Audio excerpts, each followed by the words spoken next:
c'était à la préparation avant l'avertissement et, vous étiez sur le point de nous donner des pistes concrètes de préparation, des choses bien concrètes dont on ne parle pas non plus dans les églises, comme comment prier, comment se remettre, renaître, comment renaître à-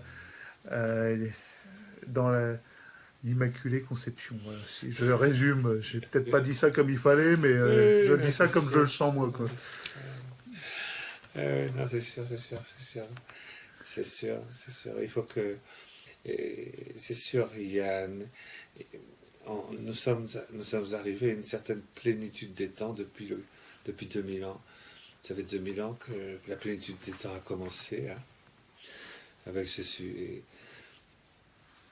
les rabbins d'ailleurs disent hein, que dès qu'il y a une période de temps qui se développe pour aller de son principe jusqu'à son déploiement, ça se fait par période de 2000 ans. C'est les rabbins qui disent ça. C'est pour ça que d'Abraham jusqu'à Jésus, il y a à peu près 2000 ans.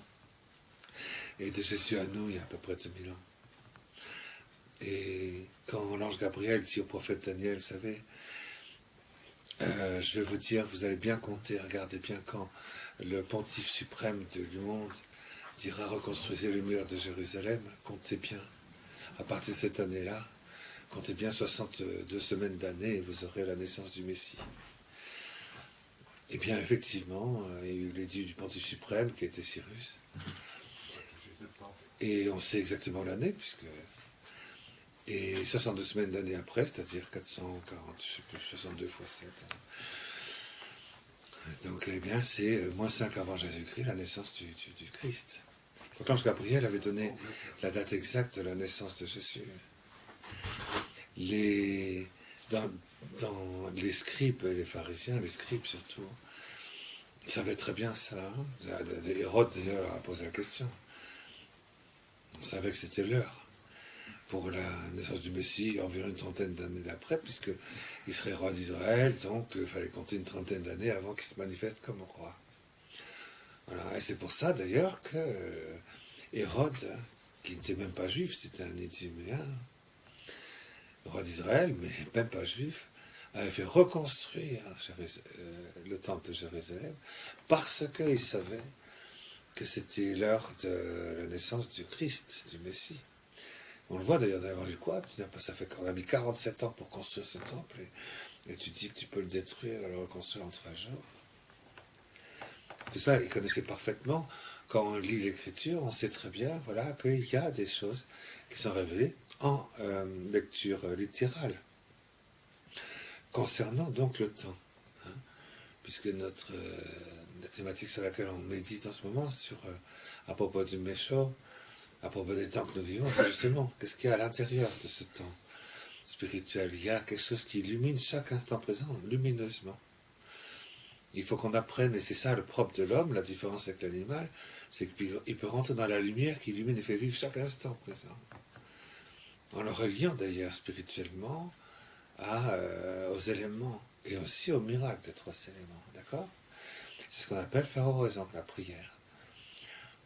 Lorsqu'on rentre au cœur précisément, qu'est-ce qui fait l'unité de Dieu, l'intériorité du temps, des éléments, de la vie spirituelle et de la grâce surnaturelle du Christ, voilà, on rentre dans ce qui fait intérieurement la lumière de cet espace-là, qui est un espace silencieux, très intelligent, immaculé, de sagesse, d'immolation eucharistique, si je puis dire, et que j'y rentre pour vivre de Dieu. Je laisse du temps à Dieu. Au milieu d'une civilisation qui a décidé de ne laisser aucune place à Dieu. La même chose, c'est ça. Il ne faut pas que Dieu ait sa place. Il ne doit avoir aucune place, même pas une demi-seconde. Et les chrétiens sont là pour dire, nous, on va donner du temps à Dieu. C'est la différence qu'il y a entre les fous et les sages. Les sages, ceux qui ont la sagesse de la croix. La sagesse de la croix, Saint Jean de la Croix, c'est pas mal. Donne du temps à Dieu. Je vais donner du temps à Dieu. Chaque jour, je vais donner un petit peu de temps à Dieu. Il a sa place. Dieu a sa place à l'intérieur de moi. Il est invité. Il m'invite, c'est ça, mitzvot. Je suis un bar mitzvot. J'ai passé ma bar mitzvot. Je suis un fils de l'invitation.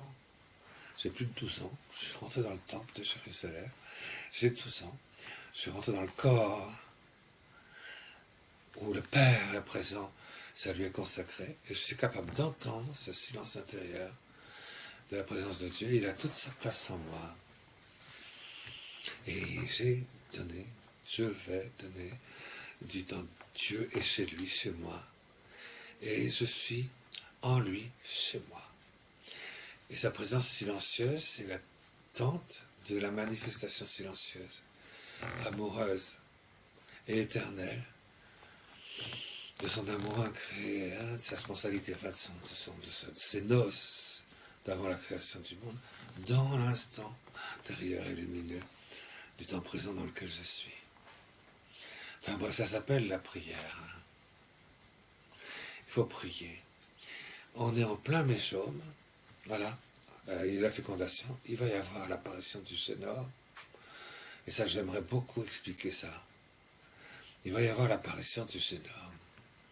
Ça a été expliqué par Sainte Thérèse d'Avila, l'apparition du Chénor. Il va y avoir l'apparition du Chénor. J'espère que ce sera en 2017. Je ne dis pas que ce sera en 2017. Je souhaite, j'aimerais beaucoup que le nombre soit atteint pour que ça puisse se faire en 2017. C'est à nous d'en décider. C'est à nous d'en décider. C'est aux catholiques d'en décider. Personne d'autre ne peut le faire. Sur la terre, personne d'autre. Voilà. Et à la suite, justement, de la sainteté royale, prophétique, et sacerdotale, la médiation. On est le trait d'union entre Dieu et le monde entier. Et on est suspendu silencieusement à ça. On laisse quelques instants, c'est pas compliqué. Je vais laisser quelques instants m'envahir de cela. Si ça peut durer 1 minute, c'est bien quand même. Ouais, c'est beaucoup. C'est pas tellement, mais Sainte Thérèse d'Avila dit, si je mets toute ma ferveur à faire qu'il n'y ait rien d'autre que ça, j'y arrive assez facilement au bout d'une semaine à faire ça, durer 1 minute sans s'arrêter.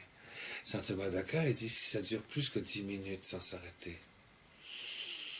C'est ça, il dit 10 minutes, lui. Si ça dure plus que 10 minutes sans s'arrêter, vous avez la certitude qu'il y a une mission invisible d'une personne de la très sainte Trinité dans votre âme et qu'elle est venue resplendir au-delà du monde de la résurrection pour glorifier Dieu.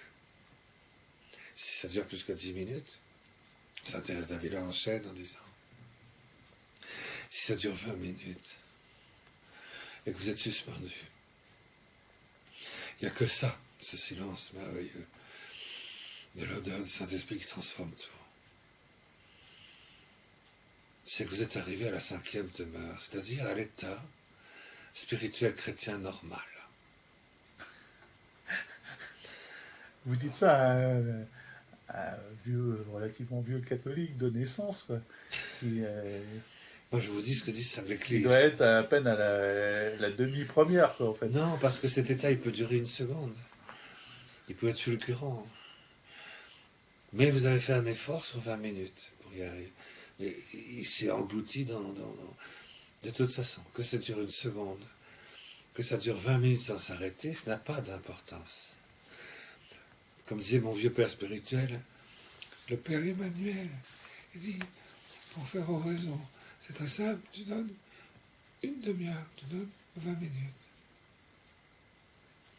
Comment on fait pour faire oraison? Alors c'est très simple. C'est très simple. Tu donnes le temps qu'il faut.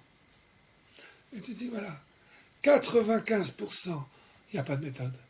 Mais 95%, si tu veux une méthode, 95%, c'est dire, allez, je commencerai à 6h02 et je terminerai à 6h22. Et à partir du moment où j'ai commencé, je donne tout ce temps à Dieu. Ce qui se passe dans ce temps, le brouhaha, je m'en fous, c'est donné à Dieu. Et les fantasmes, je m'en fous. C'est donné à Dieu. Ce temps-là, à Dieu. Ah oui, alors si au fond de moi, il y a des turpitudes, ça remonte à la surface. Alléluia, c'est donné à Dieu. Ah bon, il peut y avoir du bruit dans le cerveau quand même. Oui, mais je n'entends pas ce bruit. Je le méprise. C'est donné à Dieu. C'est donné à Dieu. Et ce temps-là est donné à Dieu. Ce qui s'y passe dedans n'a aucune espèce d'importance. La seule chose qui compte, c'est que je donne ce temps à Dieu. Ça, c'est 95%. Mais le fait d'assister à la Les messe... 5% qui restent, consiste simplement, dès qu'il y a un moment de silence, où Dieu peut être présent là, et qui peut donner son sou. Là. Tout de suite, je mets englouti dedans pour y disparaître complètement, donc je peux. 5% du reste. Et à chaque fois que ça apparaît, de temps en temps, même ma foi, je m'y engloutis. Voilà. Et toc, drink, drink, drink. 6h22. Voilà. Le fait d'assister à la messe le dimanche, en prendre 1 heure, dans des vies tumultueuses, on prend 1 heure. C'est ce jour où on pourrait rester au lit, maintenant on se lève pour... nous, c'est compliqué, en plus, dans nos régions, il faut faire une demi-heure de route. Il faut faire même aller-retour, ça fait 1 heure de route. Pour assister à une messe, il faut sortir dans parfois des congères, de la neige, du froid, du verglas. Et le fait d'assister à la messe, est-ce que c'est donner un temps à Dieu? Donc c'est une raison? On peut donner temps à Dieu. Il y a 2 manières d'assister, 3 manières, 5, 6, 7 manières différentes d'assister à la messe. En étant extrêmement attentif à la liturgie. Alors, le plus important pour moi dans la messe, c'est la liturgie. Ah, alors c'est simple, simple. Ah, alors si c'est... Et s'il y a un truc... Alors, je suis bouleversé si la liturgie n'est pas exactement celle qui correspond à ma liturgie, que j'aime bien, tout ça. Bon, il y a une autre manière. Je peux assister à une Eucharistie, à une messe, au sacrifice de la messe. En m'engloutir complètement dans le cœur sacerdotal de celui qui célèbre la messe, et en entendant le Verbe de Dieu prononcer les mots qu'il prononce, et les prononcer avec lui unanimement. À ce moment-là, je célèbre la messe, j'assiste à la messe de manière contemplative.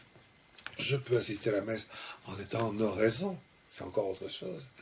Pendant ce temps, il n'y a que Dieu qui compte pour moi. Pendant ce temps, le Verbe de Dieu descend sur l'autel, il s'immole pour la rédemption du monde entier.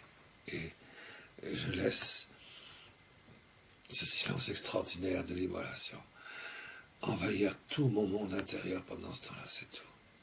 Je peux assister à la messe, distraction, en étant en méditation. Je vais essayer de réfléchir à ce qu'il a dit dans le sermon. J'espère qu'il va faire un bon sermon. J'espère qu'il a rien. Je peux aussi célébrer la messe avec beaucoup d'affection pour ceux qui sont là. Oh, celui-là, je vais prier pour celle-là. Elle a l'air un peu dingue. Je vais prier pour celle-là. Elle a un décolleté. Elle va prier pour qu'elle reboutonne son bouton un peu plus haut. Bon, bref. Enfin, on peut avoir des distractions. Enfin, il y a 800 manières d'assister à la messe. Mais on peut très bien, effectivement, assister à la messe en disant c'est un temps donné à Dieu et je vais vivre la messe en oraison. C'est pas la même chose à chaque fois. C'est pas la même chose. Dans la messe, je vais à la messe parce qu'il y a un sacrement. Ce sacrement fait que par 5 fois, je peux actuer surnaturellement la transactation surnaturelle responsable avec les noces de l'agneau. Par 5 fois, parce que je peux le faire en 5 reprises. Là, à l'offertoire, à la consécration, donc à l'épiclèse, à Paternoster, bien sûr, enfin, à la Gnus Dei, je veux dire, et puis à la communion, bien sûr, à l'action de grâce. Mais la messe, c'est quoi? C'est pas l'oraison. La messe, c'est une prière sacramentelle qui me donne du carburant, qui me donne une nourriture, Et quand je me retrouve ensuite le lendemain matin ou le soir chez moi, je prends ce carburant, j'ouvre la boîte extraordinaire du parfum de ce carburant et je laisse le parfum de ce carburant eucharistique m'envahir pendant 20 minutes. Je suis avec une politesse, une délicatesse exquise vis-à-vis de cette présence réelle de l'union hypostatique désirée, c'est sûr, qui s'épanouit dans la glorification du Père incré pour l'émanation du souffle du Saint-Esprit. Et voilà, pendant 20 minutes, je ne regarde que ça. J'assiste à ce spectacle silencieux et pourtant tonitruant à l'oreille angélique. je fais oraison. Oui, la messe, c'est une prière, bien sûr. On peut, voilà, d'un côté comme de l'autre. Tout ça, ce sont des choses que tous les chrétiens savent, tous les catholiques pratiquent ça quotidiennement, donc je ne vous apprends rien. Mais non, pourquoi c'est sûr? Non, mais c'est évident, tout le monde sait ça. Je veux dire, c'est pas très compliqué. Mais on est dans un temps donc, terrible parce que le méchant, comme une chape de goudron d'une épaisseur impossible à transpercer, a enveloppé la Terre tout entière. Hein? Et cette opacité invincible du méchant recouvre chaque particule de nos neurones dans l'intellect possible. Mais aussi la volontas, c'est-à-dire cette capacité d'extase de venir habiter dans le cœur de quelqu'un d'autre pour me nourrir de l'amour qui n'est pas le mien et qui est dans le sien. C'est méchomisé aussi, ça. Hein? Et ce qui est méchomisé, ce qui risque d'être méchomisé, ce qui va être méchomisé, ce qui est le plus tragique de tout, c'est que c'est notre mémoire originelle de notre conception qui est méchomisée. Recouvert de ce goudron, il y a quelque chose qui fait qu'on ne peut plus rentrer, s'enfoncer, s'engloutir dans notre liberté originelle première, lumineuse. Là où on est en contact avec tous les autres. Dieu est en train de me créer, il crée en même temps que moi tout ce qu'il a créé, tout ce qu'il est en train de créer, tout ce qu'il va créer. Et ça, c'est de la lumière dans le monde de la matière vivante, qui est ma liberté de conscience parfaite. Et moi, je vis ça spirituellement, matériellement, physiquement, consciemment. Et je ne le fais pas métapsychiquement. Je ne fais pas ça à la Sri Aurobindo, dans le mental des cellules. Je ne fais pas ça à la métapsychique des énergies cosmiques. Je ne fais pas ça à la Satprem. Je ne fais pas ça à la New Age. Je ne fais pas ça à la régression. Je fais pas ça, non, du tout, à l'Elisabeth Kubler-Ross ou à Monroe. Je fais pas ça avec toutes ces espèces de pratiques pour retrouver cette histoire du mental des cellules originelles. Parce que je suis incapable de le faire en allant réseau, incapable de le faire spirituellement, incapable de le faire humainement, incapable de le faire dans la signification sponsale de mon corps, incapable de le faire dans la signification sponsale et spirituelle de mon corps primordial, incapable de le faire dans l'inscription de mon livre de vie, incapable de le faire avec Dieu. Les sept incapacités. Alors du coup, il ne me reste plus qu'une seule chose, c'est de le faire par régression métapsychique. Avec Sri Aurobindo, Ivan Mokhtar d'avant. Une espèce de Ivan Mokhtar effroyable parce que du coup, c'est une régression, et je rentre, et je fais gonfler métapsychiquement ma première conscience de moi-même dans l'origine où j'ai dit oui à l'existence spirituellement. Regardez comment l'Immaculée Conception a dit oui. Avec une plénitude accomplie de liberté, de conscience, d'amour, d'acquiescement, face à tous les temps. Hein. C'était spirituel, c'était pas le métapsychique. Hein. C'était pas la maman qui disait ce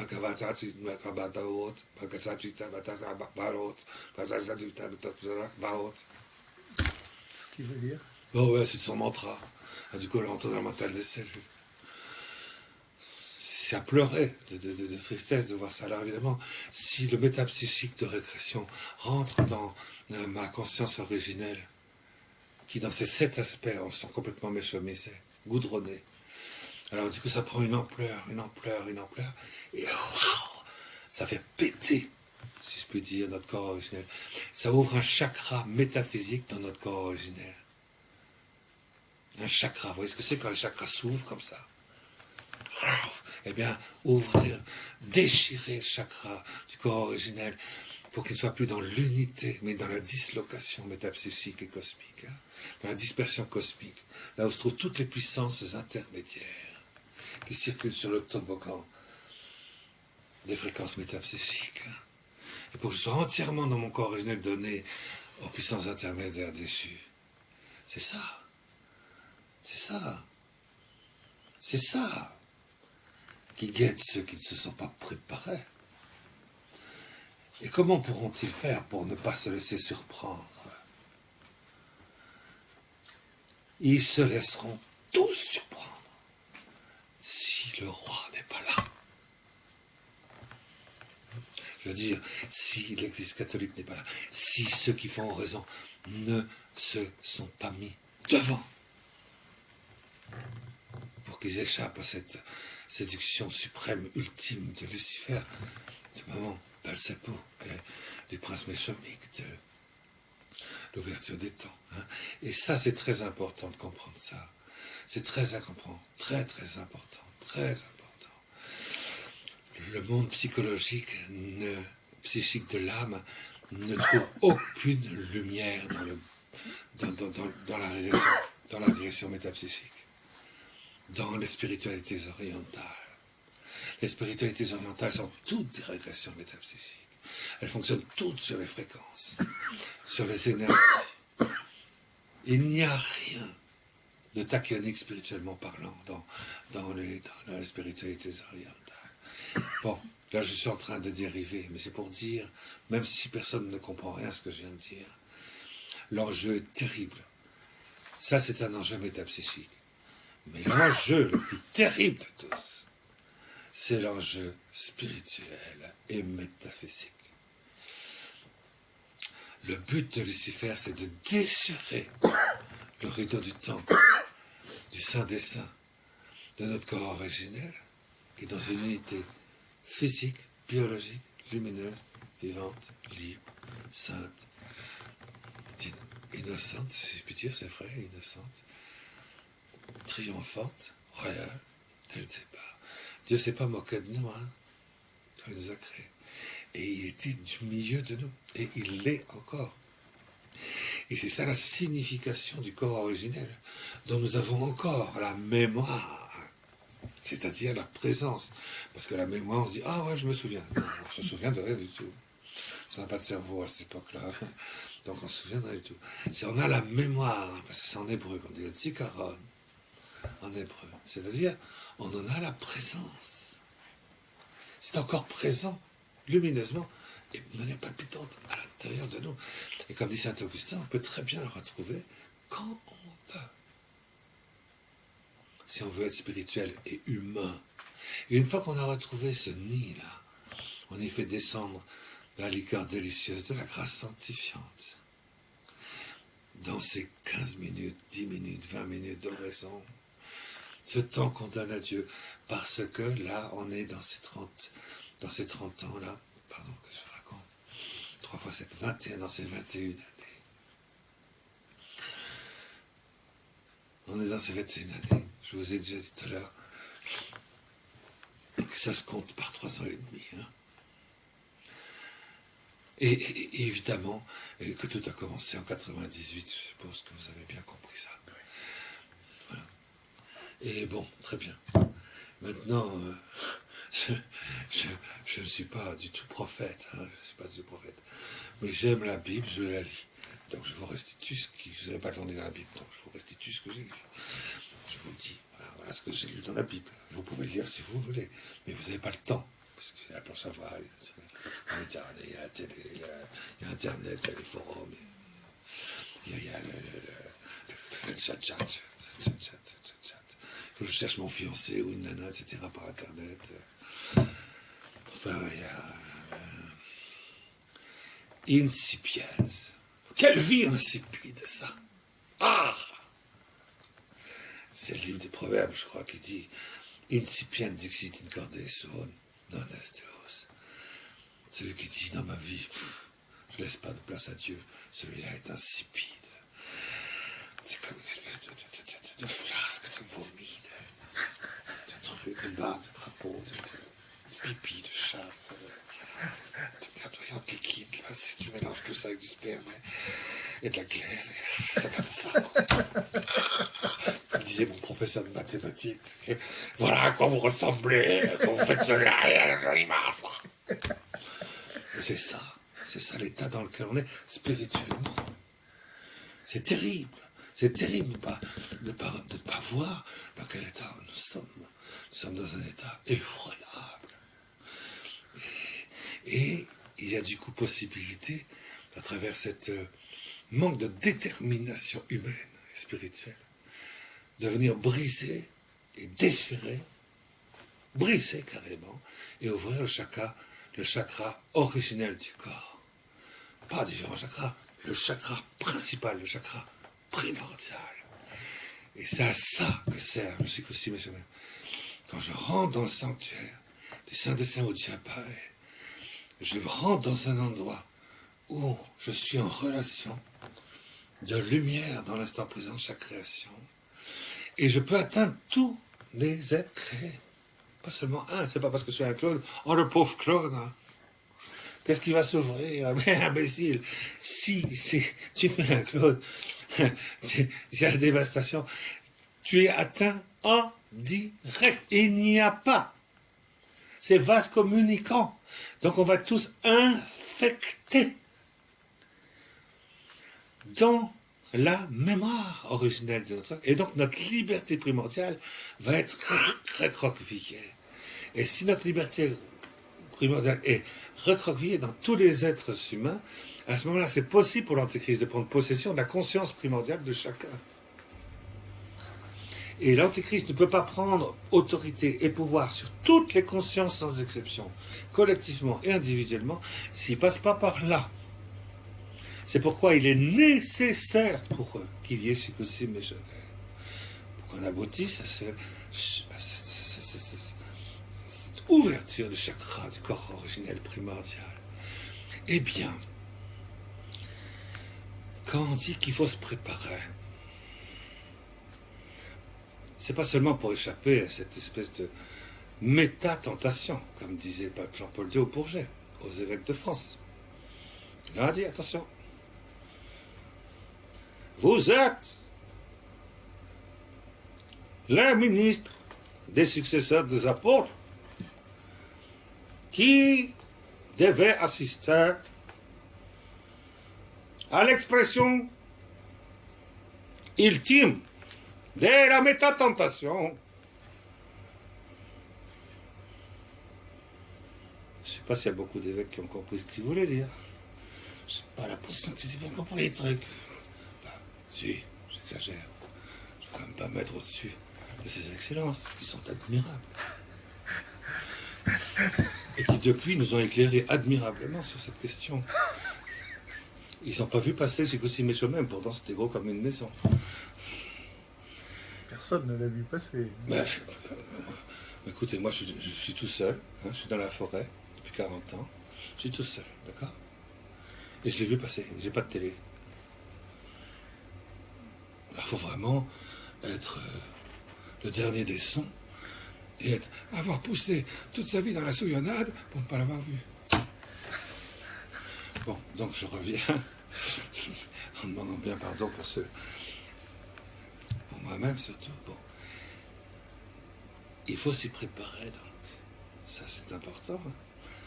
C'est très difficile. Est-ce que c'est difficile? Pas du tout. Est-ce que c'est facile? Oui.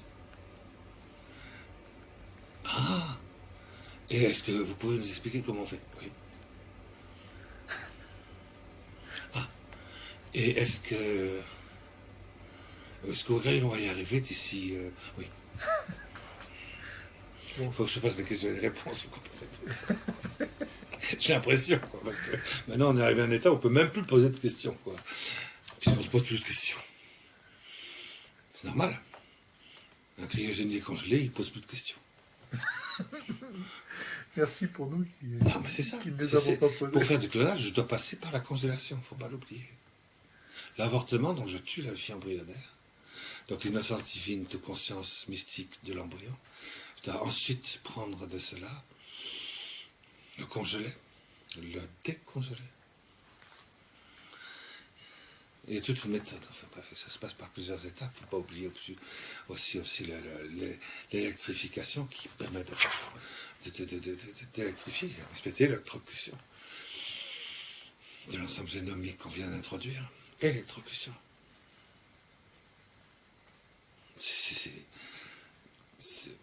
J'ai pas le temps de parler de ça. J'ai pas le temps de parler de ça parce qu'on va dire, là vraiment c'est du délire. Si d'ailleurs les gens qui m'écoutent ne se disent pas depuis le début, c'est que vraiment ils sont bien accrochés. Ils sont bien accrochés. Du moins, bon. Enfin, s'ils sont accrochés à l'intellectuellement correct, ils ont forcément dit c'est du délire. Comment est-ce qu'on fait pour s'y préparer? Je reviens sans arrêt comme une vague. Comme une vague. Comme une vague. comme une vague, comme le battement du cœur du Christ à tous les chrétiens quand ils reçoivent le Christ, comme une vague qui revient, faites oraison. Faites oraison. Faites oraison. Écoutez quand je vous dis faites oraison. Écoutez, Saint-Esprit répète silencieusement.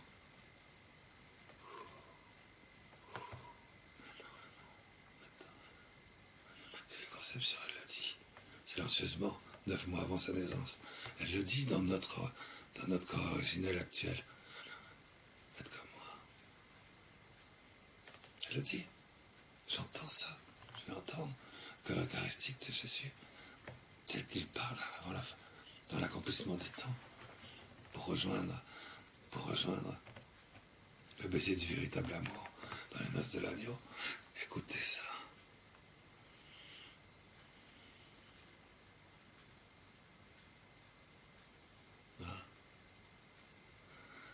Écoutez-le.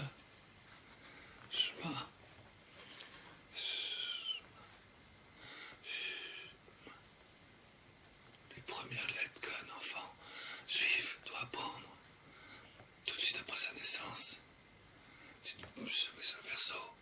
C'est dans la règle des 613 préceptes de la Torah. Ton enfant, quelle est la première lettre qu'il doit prononcer? C'est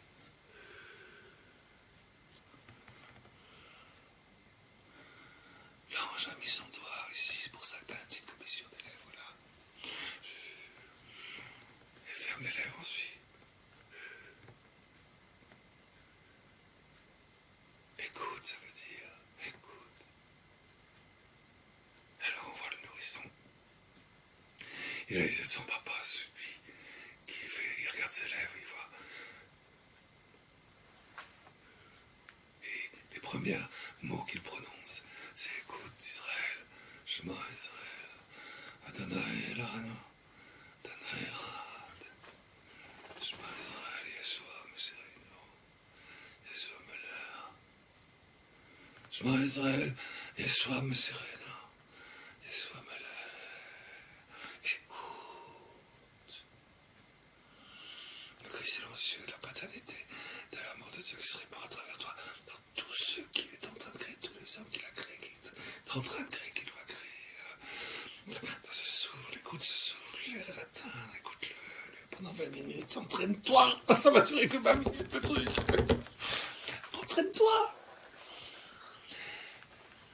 Écoute, c'est beau à spiritualiser la Bible.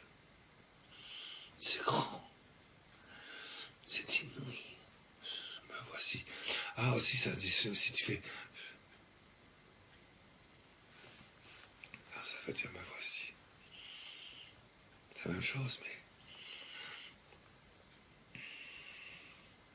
C'est comme si tu touchais de la mamelle. C'est me voici. On dit en latin fiat, mais qui secundum verbum. C'est pendant 20 minutes, me voici. Maintenant, c'est toi. Wow, super venu du Saint-Esprit. Oh, vibration du Père. Conception, l'incréé du Verbe de Dieu. Dans mon monde intérieur, d'immaculée conception. Pendant 20 minutes, je suis disponible pour que ça se fasse. Je vais être pris par ça. Je me laisse prendre. Dieu a la permission de se servir de moi pendant quelques minutes. J'ai la politesse de laisser à Dieu un petit peu de place avant de me sécher les fesses. C'est vrai. Qu'est-ce que tu voulais? C'est ça le problème. Il y a un problème. Qu'est-ce qui est le plus important, hein? Je ne voudrais pas être grossier. Alors, qu'est-ce qui se passe dans le monde aujourd'hui? Parce que dans le monde d'aujourd'hui, il n'y a pas de place pour Dieu. Donc, les 9 dixièmes, même pas les 999 personnes sur 1000 descendent d'un espèce de fleuve sans aucune seconde pour... aucune seconde pour Dieu. Et là, maintenant, c'est pas 99 pour 1000, c'est 100%. Ouais. Le Meshom, c'est ça. C'est pas 99, c'est pas une proportion, c'est tout le monde. Vous avez qu'à regarder, les évêques, les cardinaux, les fidèles, même eux-mêmes, sont tombés dans le trou du Meshom. Et on est là. Et tout ça, ça va... Alors, cette demi-heure, ce sera quoi? ce sera l'ouverture du chakra universel de la nature humaine sur toute la Terre, ou bien ce sera la Pentecôte de l'Immaculée Conception, dans toutes les conceptions immaculées retrouvées, à cause de la charité des chrétiens et de l'Église de la Terre, qui sera le salut du monde. Et hors de l'Église, là, pour le coup, pendant cette demi-heure qui va venir, là, il n'y aura pas de salut. Hors de l'Église, pas de salut. Là, c'est sûr. Là, ce sera vérifiable, palpable. Alors, on s'y prépare comment? Très bien, on s'y prépare comment? Et bien, on s'y prépare parce que, quand on fait oraison, figurez-vous, on se met dans un état, comme l'explique Saint Jean de la Croix, comme l'explique Sainte Thérèse d'Avila, comme l'explique Sainte Thérèse de l'Enfant Jésus, l'enfance. On se met dans un état d'enfance primordial. Alors, l'état d'enfance primordial, c'est justement cet état dans lequel j'étais, disons, allez, par exemple, pendant les 15 premières secondes après ma conception. C'était comment mon âme? Mon âme, elle était quoi? C'était un amas de cellules et puis, voilà, une sciure de mouche. C'est ça l'image de ressemblance de Dieu, ça? Quand quelqu'un pense ça, c'est qu'il est vraiment taré, quoi. Mais c'est ça, c'est ça.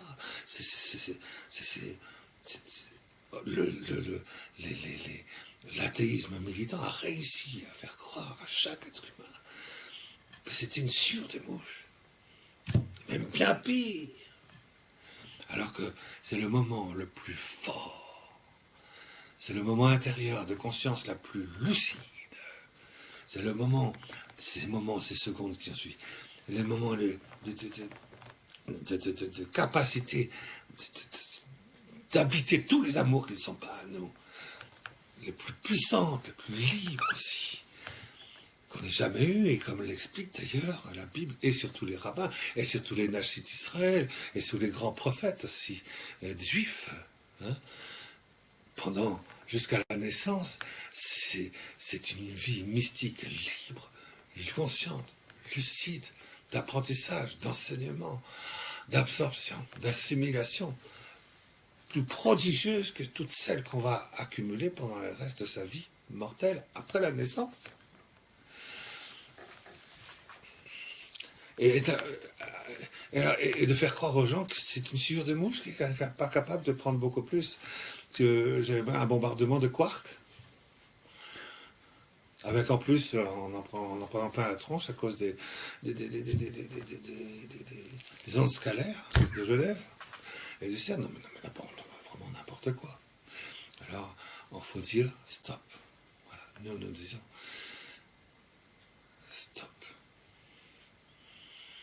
Stop. On s'arrête, on donne du temps à Dieu. Et, comme l'explique Sainte Thérèse d'Avila, Saint Jean de la Croix, Sainte Thérèse de l'Enfant Jésus, tous les docteurs mystiques de l'Église, c'est-à-dire les spécialistes de la prière en doctrine infaillible, enseignée par l'Église, c'est-à-dire enseignée d'en haut, eh bien, l'état dans lequel tu te mets pendant ces minutes-là, où tu laisses la permission, c'est très délicat de notre part de laisser la permission pour Dieu d'avoir un peu de place. C'est délicat quand même. Parce qu'on n'est pas sympa avec lui. Cette politesse de lui laisser un petit peu, qu'il puisse s'exprimer, quoi. Prendre toute sa place en nous. Si je fais ça, là où je le fais le plus facilement, c'est en reprenant le climat dans lequel j'étais 9 mois avant la naissance. C'est l'enfance primordiale.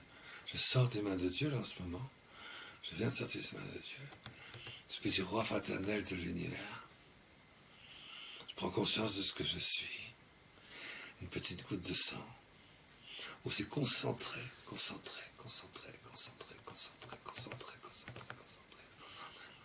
Tout l'amour, le mouvement éternel d'amour de Dieu dans une toute petite élément vivant de lumière lumineuse dans la matière biologique que je suis. Et je sais ce que je suis. Et j'aime ce que je suis. Et j'admire ce que je suis. Je suis extasié ce que je suis. J'accepte ce que je suis. Je dis oui, éternellement et temporellement et librement ce que je suis. Et je dis, me voici. Et je t'écoute dans ce que je suis, dans ce que tu es. Dans le je suis, j'ai mis mon je suis. Dans le je suis de Dieu, comme le dit le pape à Denver, aux Américains en présence de Bush papa. Cherche le pape, l'église. Et vous, cherchez. Nous déclarons la guerre à cette culture des morts en mettant notre je suis dans le je suis de Dieu.